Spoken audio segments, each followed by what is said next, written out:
সুপ্রিয় শিক্ষার্থী, আজকে আমরা পদার্থবিজ্ঞানের গতির অধ্যায় নিয়ে একটু কথা বলবো। তো দেখি আমাদের গতি কি কি সমস্যা আছে সেই নিয়ে একটু আলোচনা করবো আজকে। তো আজকে আমাদের বিষয় হচ্ছে মোশন, গতি। তো আমরা আজকে যে বিষয় নিয়ে কথা বলবো, আমরা গতি পড়তে গেলে আমাদের স্কেলার এবং ভেক্টর নিয়ে একটু সমস্যা হয়, তাই আমরা স্কেলার এবং ভেক্টর দুটোই রেখেছি। তারপর গতির সাথে সম্পৃক্ত যে রাশিসমূহ আছে তার মধ্যে হচ্ছে ডিস্টেন্স দূরত্ব, ডিসপ্লেসমেন্ট সরণ, স্পিড দ্রুতি, ভেলোসিটি হচ্ছে বেগ, তারপর আছে অ্যাক্সেলারেশন এবং আছে ডিসেলারেশন। অ্যাক্সেলারেশন হচ্ছে ত্বরণ এবং ডিসেলারেশন হচ্ছে মন্দন। তারপর আমরা সব বিষয় নিয়ে কথা বলার পর আমরা এখানে আলোচনা করব ইকুয়েশন অফ মোশন, অর্থাৎ গতি সমীকরণ নিয়ে। আমরা প্রথম চলে যাই মোশন। গতি কি?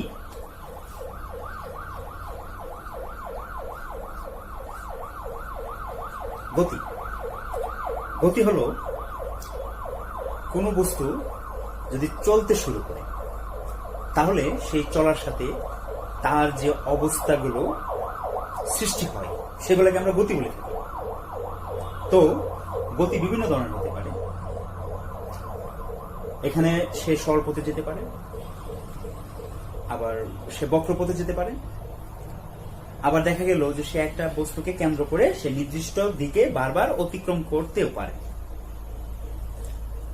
তাহলে আমরা যদি গতি যাই তাহলে সেই গতিগুলা যার সাহায্যে এখানে প্রকাশিত হয় সেগুলা হচ্ছে দূরত্ব, সরণ, ত্বরণ, মন্দন এবং বেগ ও দ্রুতি।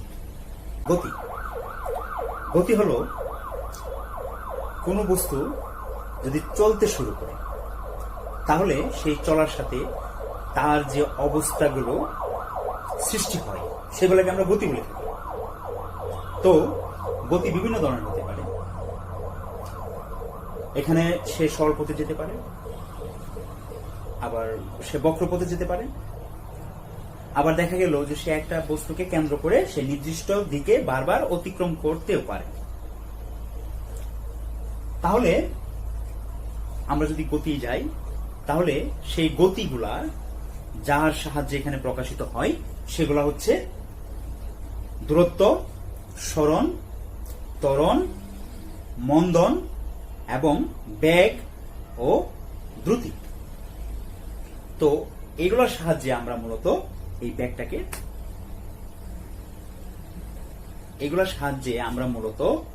এই গতিটাকে সংজ্ঞায়িত করে থাকি। আমরা জানি পৃথিবীর যা কিছু পরিমাপ করা যায় তাই হলো রাশি, অর্থাৎ এই ভৌত জগতে যা পরিমাপ করা যায় তাই হলো রাশি। এই সকল রাশিকে আমরা দুটা ভাগে ভাগ করে থাকি, একটা হচ্ছে স্কেলার আর একটা হচ্ছে ভেক্টর। স্কেলারটা কি? স্কেলারটা হচ্ছে যা শুধু মানের সাহায্যে প্রকাশ করা যায়, অর্থাৎ কোনো দিকের প্রয়োজন পড়ে না। যেমন আমরা যদি বলি যে আমাকে 1 কেজি চাল দিন, তাহলে এখানে শুধু 1 কেজি বললেই হবে। এখানে আমার বলার দরকার নেই যে আমাকে উত্তর দিকে 1 কেজি চাল দিন বা দক্ষিণ দিকে 1 কেজি চাল দিন। এখানে শুধু বলতে হবে আমাকে 1 কেজি চাল দিন, তাহলে এটা হলো স্কেলার রাশি। আর যে সকল রাশি প্রকাশের জন্য এই মানের সাথে সাথে দিকেরও প্রয়োজন পড়ে তাকে বলা হয় ভেক্টর রাশি। যেমন আমরা যদি বলি যে আমি কিশোরগঞ্জ হতে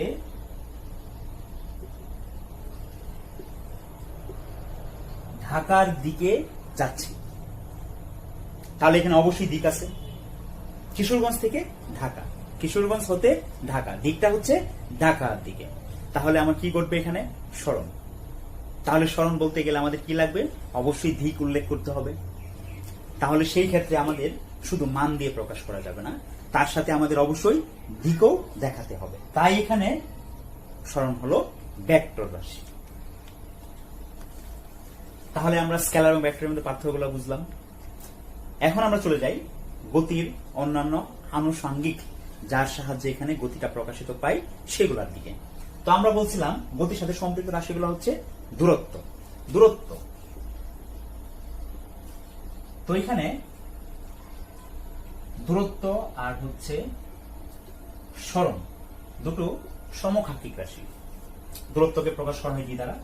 সরণকে এস দ্বারা। দূরত্ব শুধু মানের প্রয়োজন, আর সরণের মান ও দিক দুটোরই প্রয়োজন।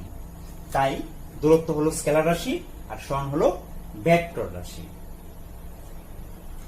আর এখানে দূরত্বের একক হচ্ছে মিটার, সরণের একক মিটারই হবে, কারণ পরিমাপ একক দূরত্ব এবং সরণ একই।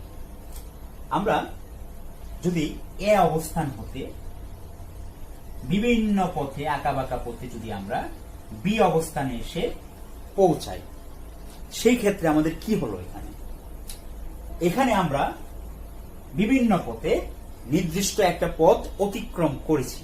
তাহলে এখানে আমরা যেটুকু পথ অতিক্রম করেছি সেই সবটা পথে হবে তার দূরত্ব। তাহলে এখানে তার নির্দিষ্ট কোন দিক ছিল না।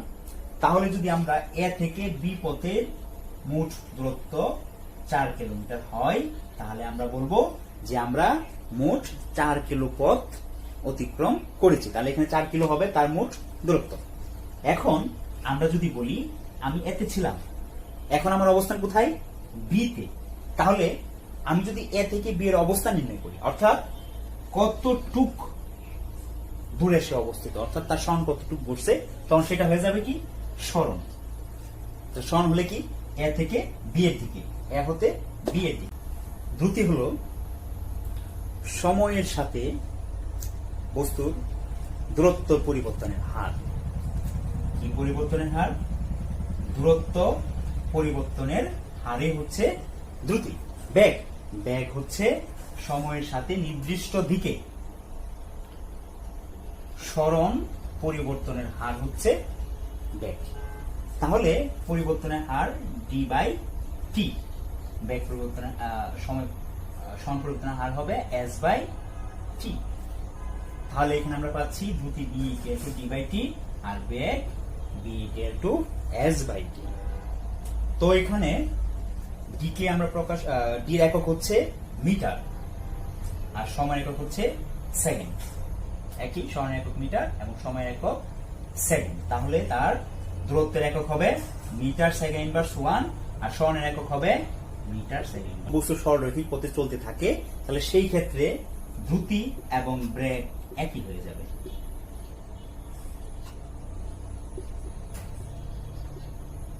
অর্থাৎ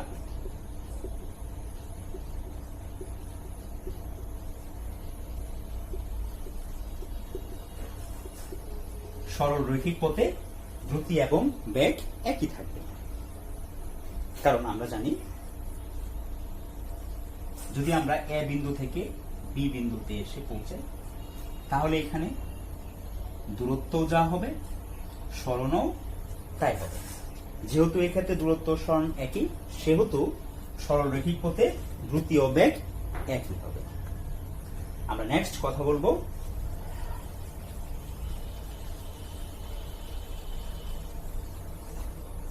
ত্বরণ ও মন্দন নিয়ে।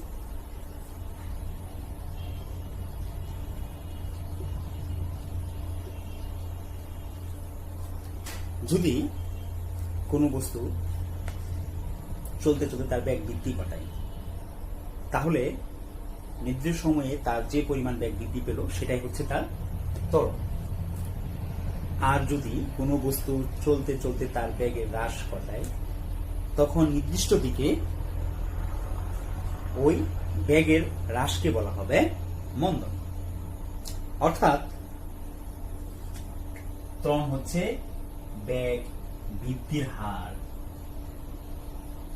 আর মন্দন হচ্ছে বেগ হ্রাসের হার। আমরা নিশ্চয় জানি একটি গাড়ি যখন প্রথম চলতে শুরু করে তার যে ধরনের বেগ থাকে, কিছুক্ষণ পর তার বেগ চলতি অবস্থায় বৃদ্ধি পায়। যখন চলন্ত গাড়ি আমরা ব্রেক কষে থামাতে যাই, তখন তার বেগ হ্রাস পায়। যখন গাড়ি চলতে শুরু করবে, তখন তার বেগ বৃদ্ধি ঘটলে সেখানে ত্বরণ সংঘটিত হবে। আবার যখন প্রয়োজনে গাড়ির বেগ কমিয়ে তাকে থামানোর চেষ্টা করা হবে, তখন সেটা হয়ে যাবে মন্দন। তো এখানে ত্বরণ কি এ দ্বারা প্রকাশ করা হয়, তো মন্দনও এই হবে, কিন্তু ত্বরণ ও মন্দন পরস্পর বিপরীত ধর্মী। ত্বরণ বৃদ্ধির হার, মন্দন হ্রাসের হার। তাহলে মন্দনের ক্ষেত্রে এ এর মান হবে ঋণাত্মক, আর ত্বরণের ক্ষেত্রে এ এর মান হবে ধনাত্মক। আমরা বললাম ত্বরণ হচ্ছে কি বেগ বৃদ্ধির হার, তাহলে বেগ বি কে সময় দ্বারা ভাগ করলে আমরা পাবো ত্বরণ। একইভাবে মন্দনের ক্ষেত্রেও বি কে সময় দ্বারা ভাগ করলে আমরা পাবো মন্দন। তো এখানে আমরা বেগের একক জানি মিটার সেকেন্ড ইনভার্স 1 আর সময় একক সেকেন্ড। একইভাবে আমরা লিখতে পারি, তো এখন ত্বরণের একক কি হবে? ত্বরণের একক হবে মিটার সেকেন্ড ইনভার্স 1 ছিল, আরেকটা উপরে চলে আসলো ইনভার্স 2। একইভাবে মিটার সেকেন্ড ইনভার্স 2, একটা সেকেন্ড ছিল উপরে ইনভার্স আকারে এবং আরেকটা উপর নিচ থেকে হরকে আমরা লব আকারে লিখতে গেছি, তো সেহেতু এখানে একটা -1 যুক্ত হবে। দুইটার একক একই রকম। তাহলে আমরা ত্বরণ ও মন্দন সম্পর্কে জানতে পারলাম। এখন আমরা আলোচনা করব ইকুয়েশনস অফ মোশন, অর্থাৎ গতির সমীকরণ নিয়ে।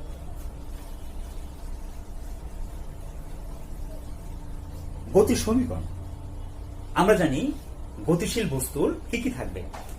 শেষ বেগ, আদি বেগ থাকবে, তারপর নির্দিষ্ট ত্বরণ থাকবে, সময় থাকবে, সরণ ঘটবে এবং তার শেষ বেগ থাকবে। অর্থাৎ এখানে u a t s v এগুলা থাকবে। তো আমরা এখানে বললাম যদি কোনো বস্তু সমবেগে চলতে থাকে,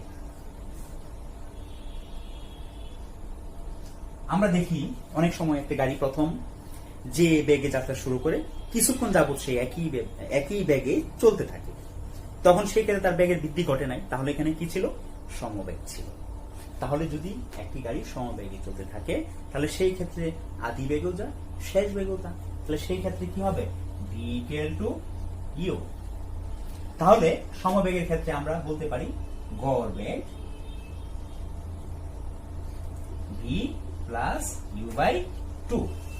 তো এখানে আমরা বললাম বি এবং ইউ যদি একই হয় তাহলে 2b বাই 2 কাটাকাটি করলে বি, অর্থাৎ আমরা গড় বেগ পাচ্ছি শুধু। যদি শুধু বি হয় তাহলে আমরা সেটাকে প্রকাশ করি বি ভার আকারে। বি ভার, গড় বেগকে আমরা বি ভার আকারে প্রকাশ করে থাকি। তাহলে আমরা এখন বুঝতে পারলাম যে এখানে সমবেগের ক্ষেত্রে দূরত্বের সমীকরণটা হবে s ইকুয়াল টু বিটি। s ইকুয়াল টু বিটি। তাহলে এখানে বি বারটা হলো ইউ প্লাস বি বাই 2 আর এখানে ইনটু টি। এখন সেই গাড়িটা কিছুক্ষণ চলার পর তার গতি, তার বেগ বেড়ে গেল। তাহলে বেগের পরিবর্তন সংঘটিত হলো, কি ঘটলো? বেগের বৃদ্ধি ঘটলো। তাহলে বেগের বৃদ্ধিকে আমরা কি বলি? ত্বরণ। তাহলে সেই ক্ষেত্রে আমাদের এখানে ত্বরণ সংঘটিত হবে। ত্বরণ কি জানি আমরা? A equal to v minus u by t. তো এখানে হলো বি মাইনাস ইউ প্রকাশ করতেছে বেগের বৃদ্ধি বা হ্রাস।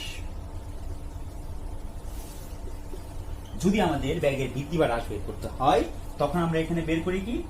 ডেল্টা বি, যেটাকে আমরা বলি শেষ বেগ মাইনাস আদি বেগ।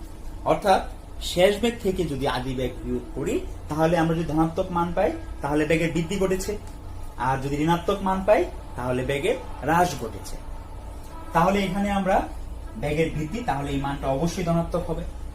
আচ্ছা, তো আমরা এই সমীকরণ থেকে লিখতে পারি আর গুণ করলে v minus u equal to এটি, বা আমরা বি সমান লিখতে পারি ইউ প্লাস এটি। সমীকরণ 1 দিয়ে আমরা এখানে 1 দিয়ে দিলাম।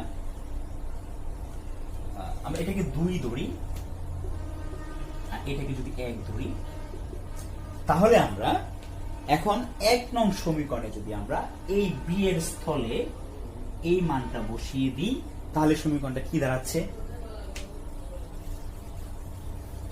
আমরা লিখতে পারি s equal to u plus v এর জায়গায় বসাবো ইউ প্লাস এ টি, আর নিচে আছে কত 2, আর সর্বদিকে টি গুণ আছে। অর্থাৎ আমরা এখানে লিখতে পারি 2u plus a T by 2, আর উপরে টি গুণ।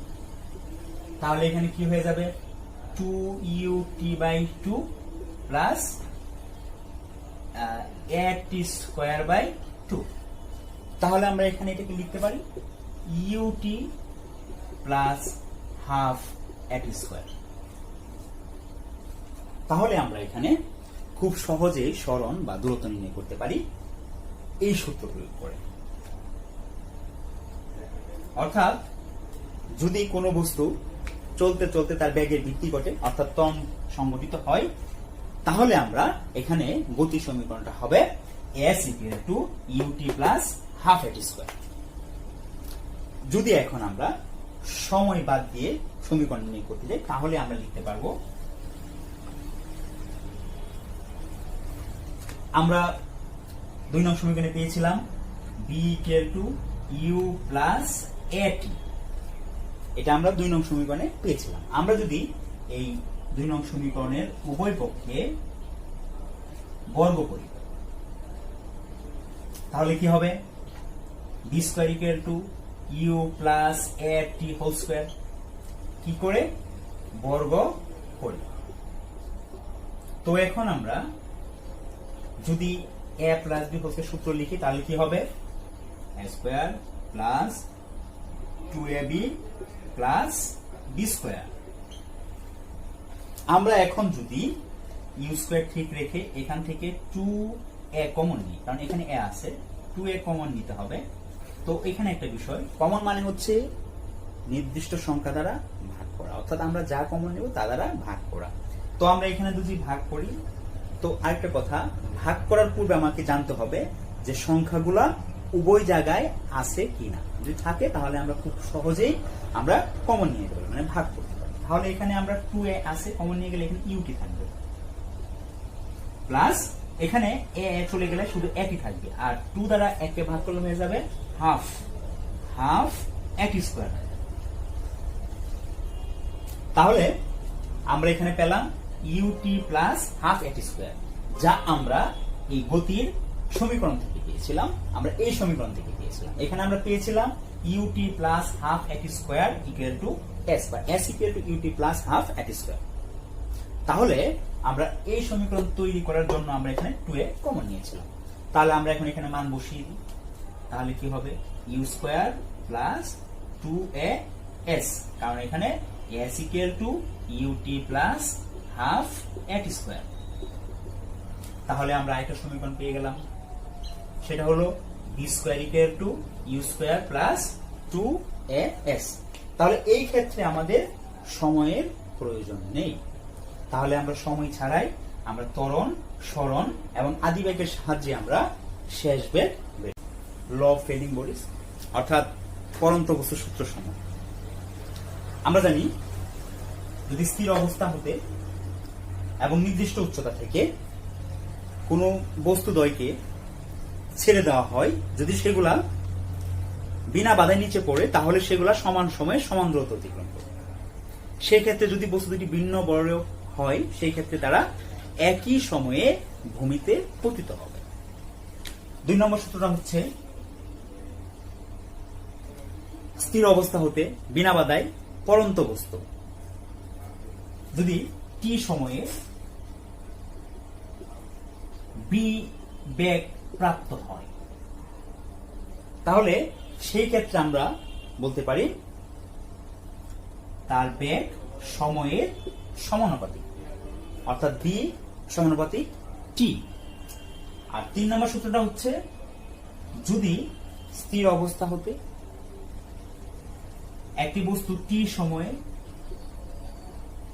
h দূরত্ব অতিক্রম করে, তাহলে সেই ক্ষেত্রে আমরা বলতে পারি যে তার দূরত্ব হবে সময়ের বর্গের সমানুপাতিক। অর্থাৎ একটা হলো বেগ হচ্ছে সময়ের সমানুপাতিক, আর তার দূরত্ব হবে বর্গের সমানুপাতিক, এবং সবগুলো ফ্যাক্ট হচ্ছে বিনা বাধা। বিনা বাধায় বলতে আমরা বুঝি যদি বাতাসের যে বাধা থাকে সেটাও না থাকে, অর্থাৎ একদম শূন্য অবস্থায়, যেখানে কোনো বাধাই নেই। আমরা গতির সমীকরণ হতে জানি b equal to u plus at, s equal to ut plus half at square এবং b square equal to u square plus 2as। কারণ গতির ক্ষেত্রে আমরা জানি এখানে সরণ থাকবে আর ত্বরণ থাকবে,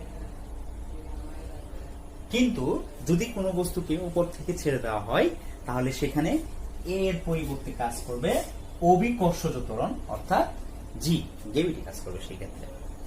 আর সরণের পরিবর্তে হবে উচ্চতা, কারণ ভূমি বরাবর সরণ ঘটলেও আমরা যদি কোনো বস্তুকে উপর দিকে নিয়ে যাই বা উপর থেকে ছেড়ে দেই তাহলে সেই ক্ষেত্রে তার উচ্চতা হয়ে যাবে। তাহলে আমরা এখানে এর জায়গায় জি ব্যবহার করব এবং এস এর জায়গায় এস ব্যবহার যদি করি তাহলে আমরা এই সমীকরণ থেকে পরন্ত বস্তু সমীকরণ পেয়ে যাব। তাহলে আমরা এখানে লিখতে পারি 1 নম্বর সমীকরণে b equal to u plus gt। তো এখানে একটা কথা বলে রাখি, এখানে আমরা প্লাস মাইনাস দুটি উল্লেখ করব, কারণ যদি কোনো বস্তুকে উপর থেকে ছেড়ে দেওয়া হয় তাহলে সে জি এর প্রভাবে মানে জি এর দিকে, জি এর অভিমুখে সেটা ভূমিতে পতিত হবে। যদি জি এর অভিমুখে পতিত হয় সেই ক্ষেত্রে জি এর জন্য এটা হয়ে যাবে ধনাত্মক, অর্থাৎ ইউ প্লাস জিটি। আর যদি কোনো বস্তুকে নিচ থেকে উপর দিকে নিক্ষেপ করা হয় তাহলে সেই ক্ষেত্রে জি এর বা অভিকর্ষ ত্বরণ জি এর বিপরীত দিকে কাজ করা হবে। তাহলে বিপরীতের জন্য সেটা হয়ে যাবে কি ঋণাত্মক, তাহলে হবে ইউ মাইনাস জিটি। তাহলে এক কথায় বলতে পারি উপর থেকে ছেড়ে দেওয়া হলে ইউ প্লাস জিটি আর নিচ থেকে উপর দিকে নিক্ষেপ করা হলে ইউ মাইনাস জিটি। আমরা একে 2 নং সমীকরণ থেকে লিখতে পারি এস এর জায়গায় হয়ে যাবে h, h equal to u t plus minus half g t square. যেখানে জি থাকবে সেখানে প্লাস মাইনাস দিতে হবে, কারণ জি উপর থেকে পড়লে প্লাস আর নিচ থেকে উপর দিয়ে গেলে মাইনাস। একইভাবে আমরা 3 নং সমীকরণ থেকে লিখতে পারি v square equal to u square plus 2gh। হ্যাঁ, এখানে আমরা প্লাস মাইনাস দিব। যদি কোনো বস্তু উপর থেকে পড়ে ধনাত্মক অর্থাৎ প্লাসের হবে, আর যদি কোনো বস্তু উপর থেকে নিচ দিকে যায় নিচ থেকে উপর দিকে যায় সেই ক্ষেত্রে হবে মাইনাস, অর্থাৎ স্কয়ার মাইনাস 2gh। এই ছিল আমাদের গতির অধ্যায় সমীকরণ এবং সমস্যা। আমরা আজকের এই ক্লাস থেকে আশা করি তোমাদের এই গতির স্কেলার রাশি, ভেক্টর রাশি, ডিস্টেন্স দূরত্ব, সরণ, দ্রুতি, বেগ, ত্বরণ, মন্দন এবং গতির সমীকরণ সমূহ এবং এট লাস্ট হচ্ছে পরন্ত বস্তুর সূত্র সমূহ নিয়ে আর কোনো সমস্যা থাকবে না। আমরা নেক্সট ক্লাসে এই অধ্যায় থেকে গাণিতিক সমস্যা নিয়ে আলোচনা করব। তো আজকে এই পর্যন্তই।